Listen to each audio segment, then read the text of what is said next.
Okay, so I'm just going to talk about what I think about Assassin's Creed Odyssey. This is going to be just a very quick video to say that I think it's overall a really good game, that I think if you enjoyed Origins, you're probably going to enjoy this, so long as you weren't burnt out by Origins, because this is very similar. I'm going to say that for me, a number of gameplay changes were made that moved this from being something I didn't enjoy in Origins to being something that I did enjoy in Odyssey. But that there are still some big things that I think hurt this franchise a lot. And the fact that I still have not finished this game after 45 hours of play, and I'm told it's a 55-hour game just to beeline through the campaign. That fact for me is not good. It will be good for some people because they will love what this thing is and they'll think, yes, I want more of it.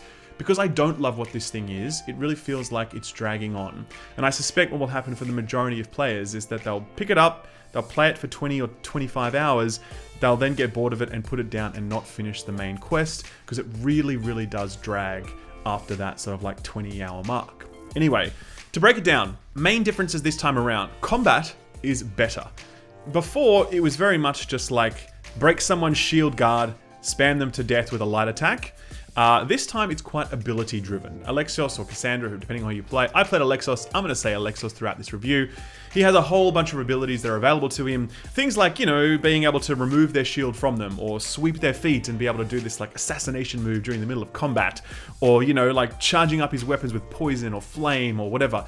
Combat is very cooldown based at this point, and that's good because the enemy variety is quite low. You're really only talking about, I'd say, 4 enemies realistically. I know there's some subcategories within them, but it really feels like you're fighting 4 enemies most of the time. And so your ability to experiment and have fun with your different like cooldown combos and keeping on top of those is a nice rhythm.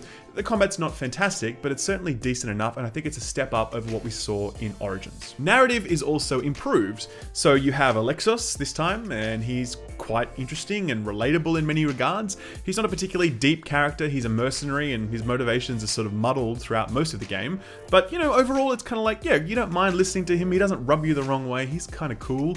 It's this story of like family redemption, where this family was separated and he's going on this like odyssey to reunite with them. I won't spoil it because, you know, it's sort of the main reason you want to continue to play through this game, but I will say that like it really does a good job of drawing you into that and creating some great moments around that story, and I really wish that it did a much faster job of wrapping it up, because it's the only thing keeping me going at this point, and it's kind of like begrudgingly so. It's like, cool, I want to see what happens with this story, I don't want to have to do all the side bullshit, so that's that. But I guess what I'm saying with that is that it kind of indicates the fact that they've done a decent enough job with that main campaign story. It's pretty good. There's also lots of side quests using supporting characters. So if you know anything about ancient Greece, you'll know people like Hippocrates and Herodotus and Pericles and Leonidas and all these people, they're all in the mix there. It's a who's who, just as you've come to expect from every Assassin's Creed game, and it works, you know, like you actually learn about these characters in their time.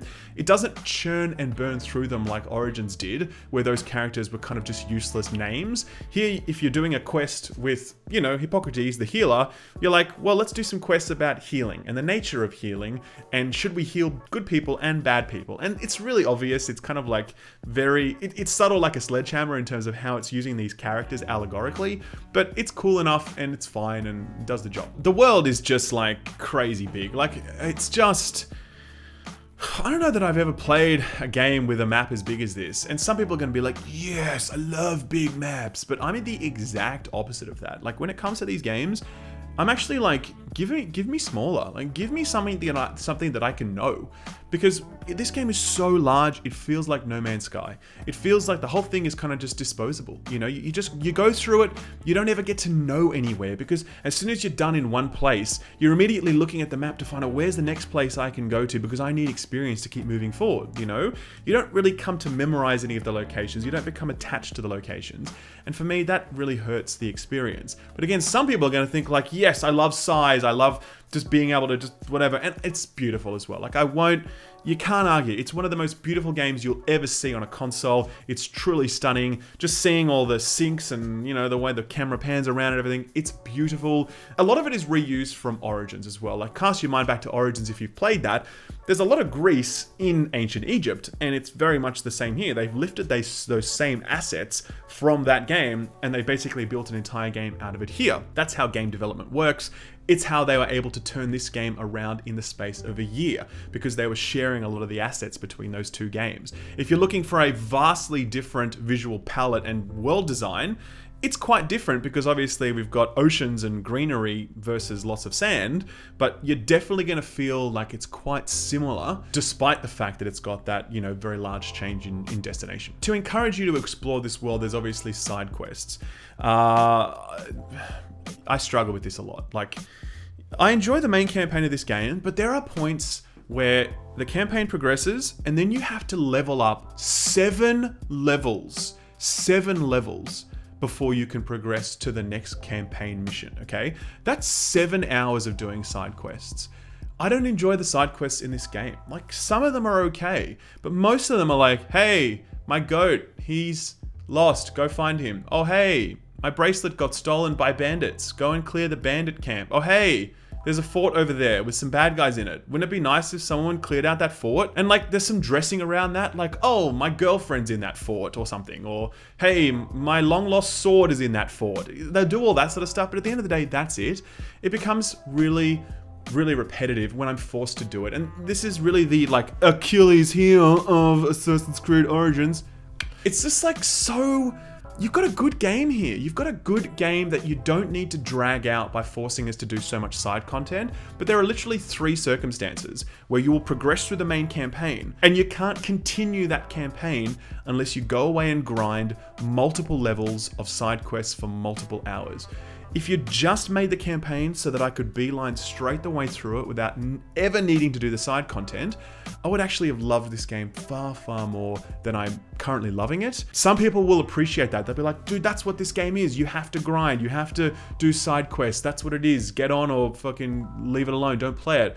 I actually like what this game is, but I don't like the way it's forcing me into what I consider to be fairly dull side quests. On top of this as well, there's the whole monetization thing, which I always go on about. So a lot of people don't like it when I do, but I don't care. I'm always going to talk about it.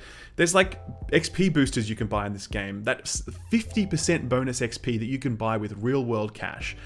Fine. Some people are like, that's optional. Okay, cool. When I see a barrier and I've got to level up 7 levels to get to the next campaign quest, and the campaign quest is all I want to do, I mean, I start asking questions in my mind. I'm like, is this a design choice because they want me to grind side content? Or is this a design choice because they want me to get fatigued and they want me to buy a booster so that I can get through this shit faster?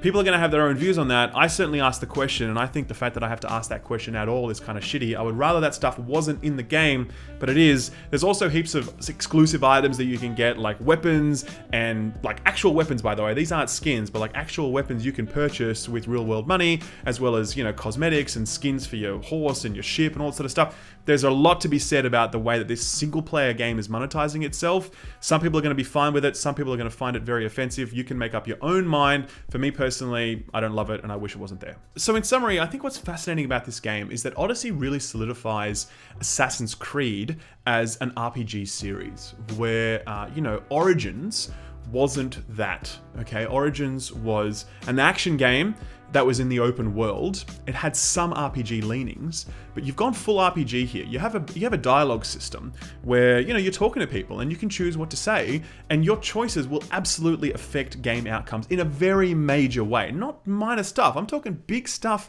can change based on your decisions. You've got this gigantic open world. You have a loot system. Loot's dropping left, right, and center. You've got itemization options within that allow you to achieve build diversity. And it's actually pretty smart and pretty well constructed, to be honest with you.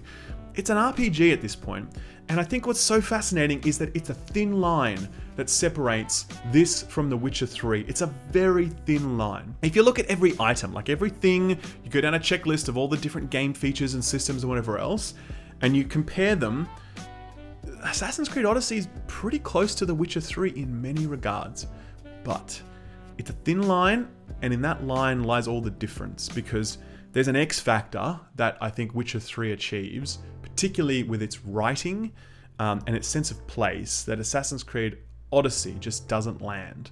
And while I believe that Odyssey is a superior game from a design perspective, from a mechanics perspective, because it didn't have that X factor, I look at its pieces as pieces rather than as this like overwhelming, you know, experience like The Witcher was. And some people are going to experience that themselves. Some people are going to say, yes, Odyssey is my Witcher 3. I love it just as much or more. It's incredible.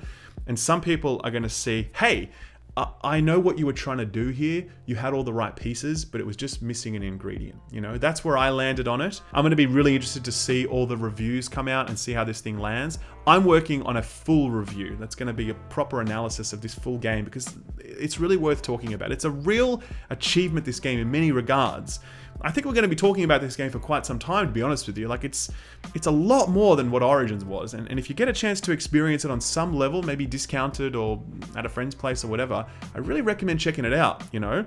But do be aware that you've broken the back of it within the first 25 hours. And after that, it's all about how invested you are. I'm not personally invested, I'm just seeing it through because I believe I need to get it done before I do a full review of a game. But I will say that those first 25 hours were pretty special, and I really think that Ubisoft have done a pretty great job here. Anyway, look out for the full review later in the week. I wanted to give you my hot take now. Thank you for watching, and I'll see you next time. Bye-bye.